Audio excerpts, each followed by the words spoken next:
آپ تمام صحافی حضرات کا، کیمرہ مین، ٹیکنیشینز، سوشل میڈیا کے جو ایکٹیوسٹ ہیں ان سب کا شکریہ کہ آپ لوگ یہاں تشریف لائے۔ محترم صحافی حضرات، اس وقت کراچی کے اور بہت سارے اہم معاملات میں سے ایک معاملہ اجرک والی نمبر پلیٹ کا ہے، جس پر مہاجر قومی موومنٹ پہلے بھی اپنا موقف واضح طور پر آپ کے ذریعے عوام تک اور حکام تک پہنچا چکی ہے۔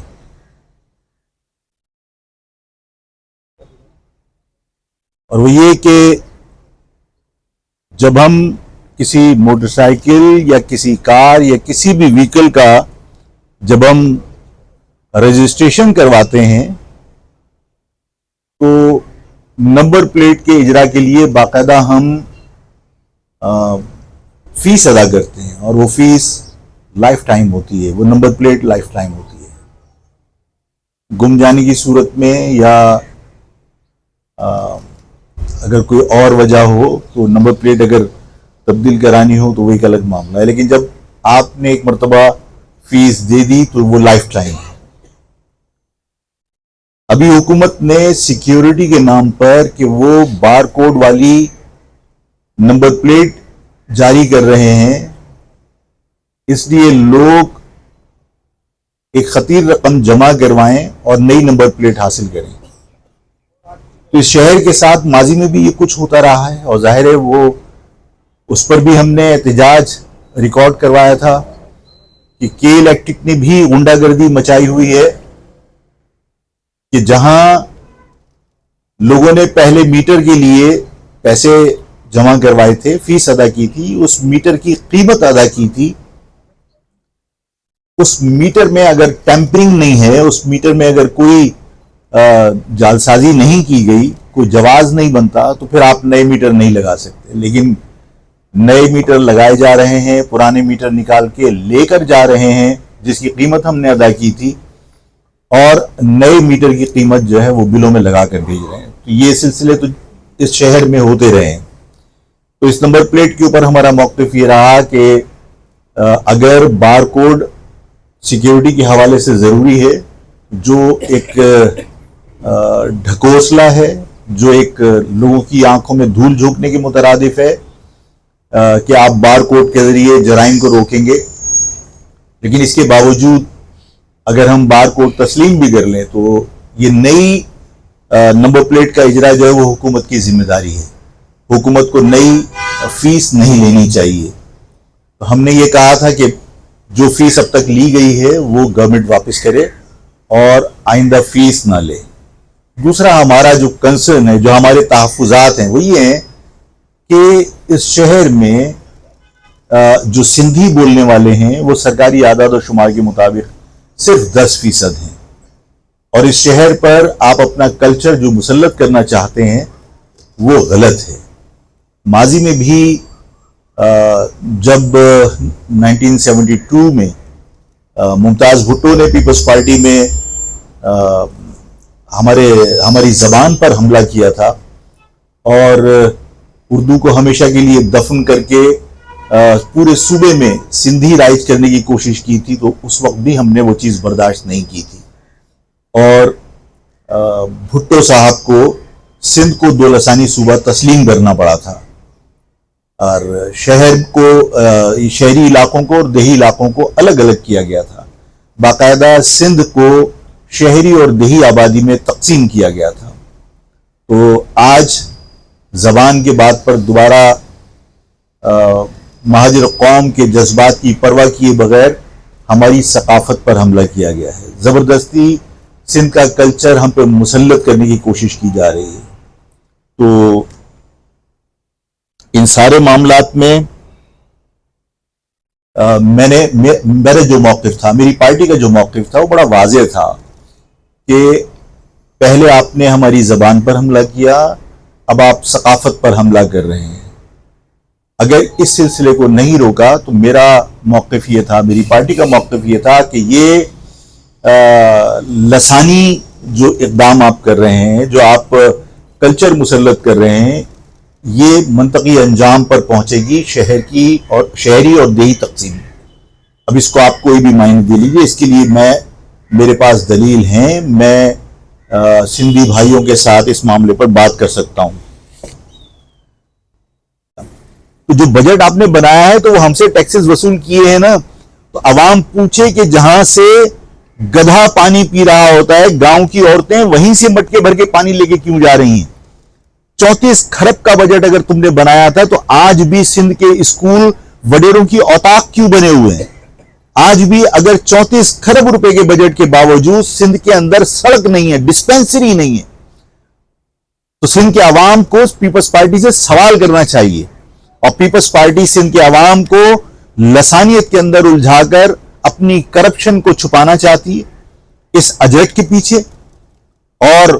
دوسری بات جو میری سمجھ میں آتی ہے وہ یہ کہ جب سے ذوالفقار جونیئر فعال ہوئے ہیں اور جہاں وہ جا رہے ہیں ان کو بڑی پذیرائی مل رہی ہے، اس سے پیپلز پارٹی خوفزدہ ہے. وہ یہ سمجھتی ہے کہ جس بھٹو کے نام پر وہ کرپشن کرتے رہے ہیں اور ایک طویل عرصے سے جس بھٹو کے نام پر، بھٹو کے نعرے پر وہ پیسہ لوٹتے رہے ہیں، وہ معاملات اب ختم ہونے والے ہیں. اس لیے کہ بھٹو کا وارث جب میدان میں ہوگا تو آپ بھٹو کے نام پر اب وہ کچھ نہیں کر سکتے جو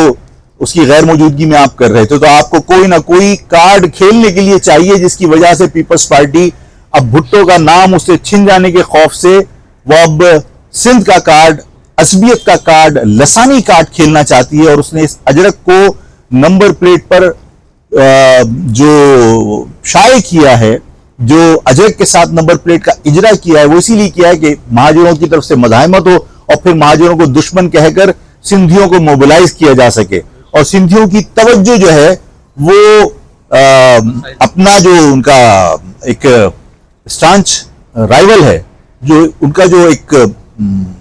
ممتاز بھٹو کا، مرتضیٰ کا بیٹا ہے جو بھٹو کا وارث ہے، اس پہ سے توجہ ہٹائی جا سکے اور اپنی کرپشن پہ سے توجہ ہٹائی جا سکے. میں یہ سمجھتا ہوں کہ پیپلز پارٹی کو اس طرح کی احمقانہ حرکتیں کرنے کی بجائے اگر اس سندھ کے ساتھ محبت ہے، سندھ کے عوام کو کچھ ڈیلیور کرنا چاہتے ہیں تو یہاں کے معاملات کو حل کریں. جو اس شہر کے ساتھ آپ نے زیادتیاں کی ہیں، اس نمبر پلیٹ کے علاوہ بھی آپ نے ایجوکیشن سیکٹر میں جو زیادتیاں کی ہیں، آپ نے ڈیولپمنٹ کے لیے جو زیادتیاں کی ہیں، آپ وفاق سے NFC ایوارڈ کے لیے پیسہ مانگنے کے لیے جب جاتے ہیں تو آپ باقاعدہ وہاں اپنے سندھ کے مفادات کے لیے لڑتے ہیں آپ. اور جب پاکستان کراچی کے پانی کا مسئلہ آتا ہے تو آپ نے وفاق سے متحدہ کو آپ بلیم کرتے ہیں. بالکل متحدہ بھی قصوروار ہے کہ میں نے آپ سے کہا تھا کہ پانی ہماری جو K4 ہے وہ ہماری لائف لائن ہے. 150 ارب روپیہ ابھی بھی چاہیے اس کے مکمل ہونے کے لیے. 3.2 ارب روپیہ فیڈرل گورنمنٹ نے رکھا ہے. متحدہ ذمہ دار ہے، لیکن کیا پیپلز پارٹی کی ذمہ داری نہیں بنتی کہ NFC ایوارڈ میں آپ اپنے پیسے لینے کے لیے لڑ سکتے ہیں؟ لیکن K4 کی ذمہ داری وفاق نے لی تھی، پیپلز پارٹی نے اس کے اوپر کوئی بات نہیں کی، اس لیے کہ انہیں کراچی کے معاملات سے کوئی دلچسپی ہے ہی نہیں. اس شہر میں یہ تمام زیادتیاں ظاہر ہے کہ عوام کے اندر احساس محرومی پیدا کر رہی ہیں. یہ جو نمبر پلیٹ والا معاملہ ہے، میرے پاس اطلاعات ہیں کہ 1 اگست سے اس شہر کے لوگوں نے جو اجرک والی نمبر پلیٹ ہے اس کے اوپر پاکستانی پرچم آویزاں کرنا ہے. اور جو میں سمجھ پا رہا ہوں 14 اگست تک اس شہر میں بہت بڑی تعداد، یعنی تقریباً تمام لوگ پاکستانی پرچم والی نمبر پلیٹ لے کے باہر نکلیں گے. 14 اگست تک یہ کام مجھے لگتا ہے کہ مکمل ہو جائے گا، اس لیے کہ میں جگہ جگہ لوگوں سے ملتا ہوں تو لوگوں نے یہ مجھے بتایا ہے کہ ہم نے یہ فیصلہ کیا کہ ہم یہ کرنے جا رہے ہیں. اور میں اپنی عوام سے بھی کہتا ہوں، اس شہر کے لوگوں سے بھی، کہ اگر کوئی سندھی اجرک والی نمبر پلیٹ کیری کرنا چاہتا ہے، اس میں کوئی تبدیلی کرنا نہیں چاہتا، اس کو فورس نہیں کرنا چاہیے عوام کو کہ وہ اجرک ختم کر کے پاکستانی پرچم اس کے اوپر آویزاں کرے. لیکن اگر کوئی پاکستانی پرچم لگا کر نمبر پلیٹ کے ساتھ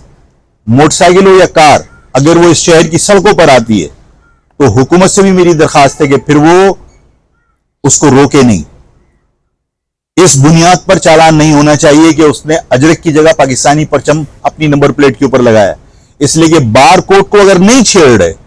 اور اس بار کوڈ کو آپ یہ کہتے ہیں کہ ہم نے سیکیورٹی کے حوالے سے بار کوڈ لگایا تاکہ ہم یہاں جرائم کو روک سکیں، تم جرائم کو کیسے روکو گے؟ میں پھر بھی کہتا ہوں کہ چلیں ٹھیک ہے، میں اس بات کے اوپر آپ کو دوبارہ وضاحت کر دوں گا کہ یہ نہیں روک سکتے، لیکن اگر بار کوڈ کو کوئی نہیں چھیڑ رہا اور اگر وہ اجرک ختم کر کے اور اگر وہ پاکستانی پرچم لگا رہا ہے اور اس کے بعد کسی پولیس نے، کسی ٹریفک پولیس نے اگر اس شہر کے لوگوں کو تنگ کیا تو ظاہر ہے کہ پھر ہمیں کوئی حکمت عملی بنانی پڑے گی اور ہم ہر ڈسٹرکٹ وائز احتجاج کریں گے، اور اگر حکومت نے نوٹس نہیں لیا تو ہم مرحلہ وار حکومت کے رویے کی روشنی میں اور عوام کے رد عمل کو سامنے رکھ کر ہم مرحلہ وار اس تحریک کو آگے بڑھائیں گے، جس میں عوام سے رابطہ مہم بھی ہے، جس میں جلسے جلوس ہو سکتے ہیں، جس میں دستخطی مہم بھی ہے جو ہم نے ماضی میں چلا کر لوگوں کو بتایا کہ اس شہر میں ہم دستخطی مہم جب ہم نے چلائی تھی تو کیسے چلائی تھی اور لوگوں نے کس طرح اس میں حصہ لیا تھا، اور اس کے بعد اس سندھ کے جو جغرافیہ ہے اس میں ان ناانصافیوں کے بعد رہنا یا نہیں رہنا، اس شہر میں ہم ریفرنڈم کی کال کریں گے کہ اس شہر میں ان ناانصافیوں کے ساتھ، سندھ کے اربن ایریاز میں ان ناانصافیوں کے ساتھ اس متعصب حکومت کے ساتھ چلنا ممکن نہیں ہے، اس کے لیے ہم ریفرنڈم بھی کال کر سکتے ہیں۔ یہ ہم نے مرحلہ وار اپنی تحریک کے خدوخال طے کیے ہیں۔ جو بات میں نے آپ سے کہی تھی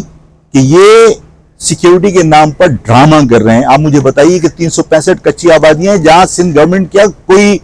قانون نافذ کرنے والے ادارے نہیں جاتے، جہاں پر باقاعدہ نماز کے اوقات میں دکان کھلی چھوڑ کر جانا پڑتا ہے اور اگر نہیں کوئی گیا تو اس کو کوڑے لگتے ہیں۔ اپنی عدالتیں ہیں، شرعی عدالتیں ہیں، اسی شہر کے اندر امام مسجد کے اندر LNG کندھے پر رکھ کے جاتا ہے۔ ان علاقوں کے اندر آپ کی رسائی نہیں ہے۔ میں نے